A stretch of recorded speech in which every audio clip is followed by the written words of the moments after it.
mu masaha y'isa 10 kuwa kane w'iki cyumweru turimo Robo yagize gutya iba yiyambuye ubuzima.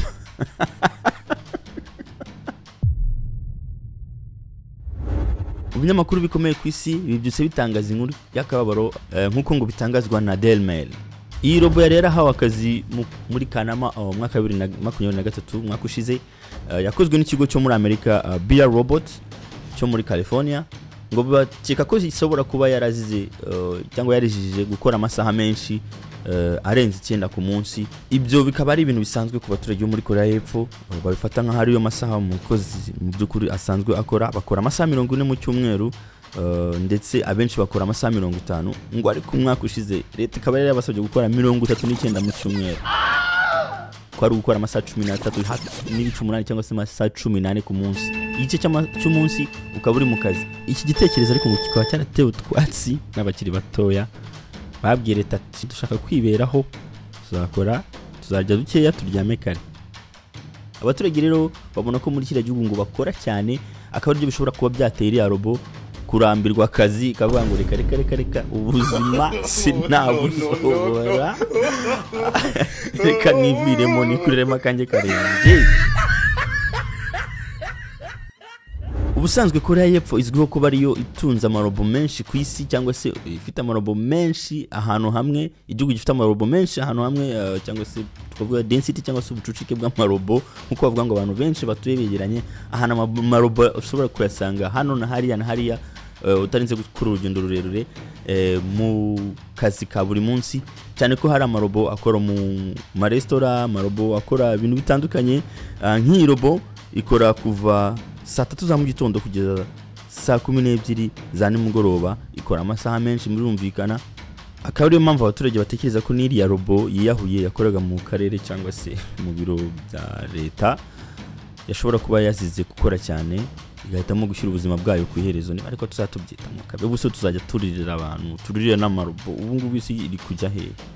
Nyine ni ikibazo kubera ko abaturage bo muri Koreya y'Epfo ngo bamaze kuba connected cyane, cyangwa bamaze kugira emotions cyane kubera kubana n'amarobo cyane, batangiye kugira umubano no kuzikunda n'ibyiyumviro byihariye, ku buryo abaturage bari mu kababaro nka hari umuntu wapfuye cyangwa se wagize ikibazo. Abandi baturage ariko bavuga ko ngo ikibazo cyo kwiharukira ko cyatewe nuko yagize akabazo mu makode yari yanditse nabi, abaprograma barabyumva cyangwa se abantu bakora mu gikoranabuhanga ngo yagize error muri code. Abandi nabo bakavuga ngo ko ishobora kuba yagize malfunctions cyangwa icyo twita bug, cyangwa se kuba yagize n'undi akabazo ko kudakora neza.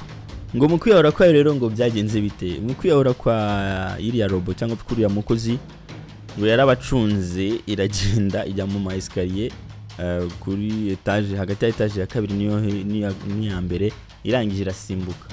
Urumva iragenda irangije irahegera, ubundi iramanuka. Urabyumva nyine ntigenda ku escalier. Robo ntabwo yarikoze kugenda ku escalier, yarikozwe kugenda ahantu harambuye. Iyo yarangije tereka ngende nyine kuri ari escalier, iragenda irihirika, iramanuka bom irashanjagurika. Basanze ngo ari ibisate, cyane ko Robo yari isanzwe ngo ikora akazi ko kuva kuri ikora ahantu hose mu biro byose, imanuka izamuka kugeza ubwo ngo nayo bwa yitaga ngo ni elevator. Murabyumva ni ikintu kizamura ibintu cyangwa se kimanura ibintu. Niba bashyiragamo amadosiye ikaba yajyana ahantu ikayagarura n'ibindi nk'ibyo ngibyo, sinzi akazi yakoraga mu by'ukuri muri commune. Ariko bigaragara ku mashusho yayo iragaragara nkaho yari ifite ahantu bashyira akumba bashyiramo ibintu bakayituma, cyangwa se simbizi ko yakoraga. Ariko mu by'ukuri ngo yababaje abakozi benshi ndetse n'abaturage bo muri kino gihugu cya Koreya y'Epfo. Yatangaje ko ngo ari ko kwiyahura kwa mbere kwa Robo kubayeho, bikaba byabaye nyine byagiye mu mateka nyine ko ari yo Robo ya mbere yiyahuye.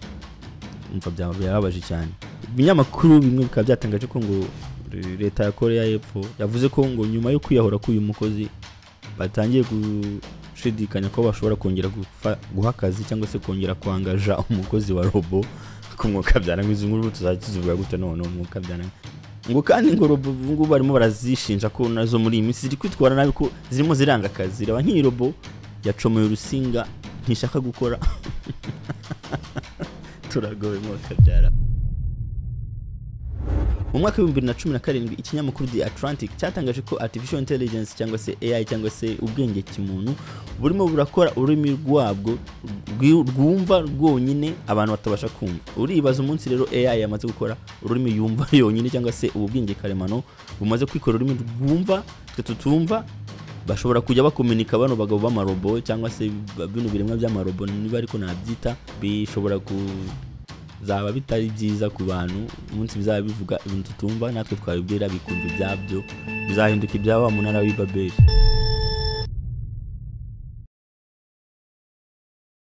Umwaka ushize ni ikinyamakuru The Economic Times cyatangaje ko hari AI chatbot cyangwa se robo zino twandika zikadusubiza nkuko ChatGPT bikora, ushyiramo amagambo nayo ikandika.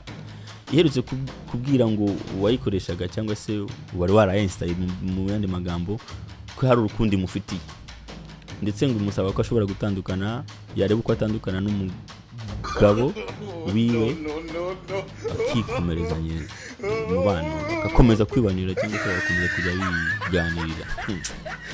Noneho ibintu tugiye kujya duhangana nabyo isi y'amarobo turayikizwa n'iki? Isi y'amarobo turayikizwa n'iki? Turacyari muri AGI, nayo ntabwo turayigeramo neza. Ubundi artificial intelligence ifite ibice bitatu nzabisobanura. Hari AI cyangwa se artificial intelligence, ubu turi kwinjira muri AGI cyangwa artificial general intelligence.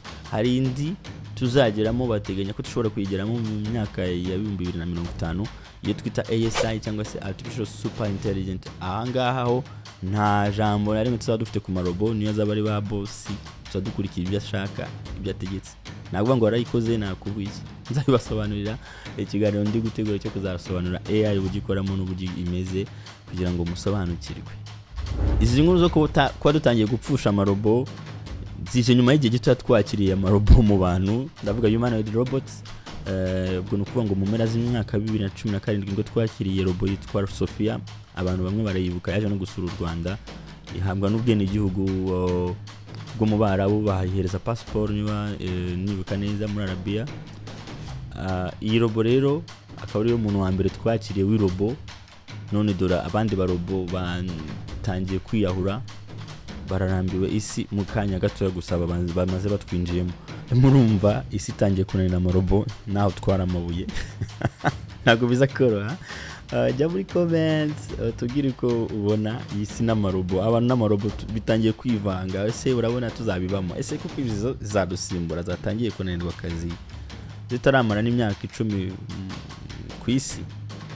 Voilà, nitwa Nakana Cleto, niba ari ubwa mbere ugezanga kandi subscribe kugira ngo ujye ubona udukuru nk'utu n'ibindi sobanura. Hano mvuga kuri technology n'ikoranabuhanga, nshobora kugusobanurira utuntu tumwe na tumwe tugusoba cyangwa se tugenda tugufasha mu buzima busanzwe, bikagufasha kwirinda kuri izi mbuga cyangwa se no kumenya uburyo uzibyaza umusaruro.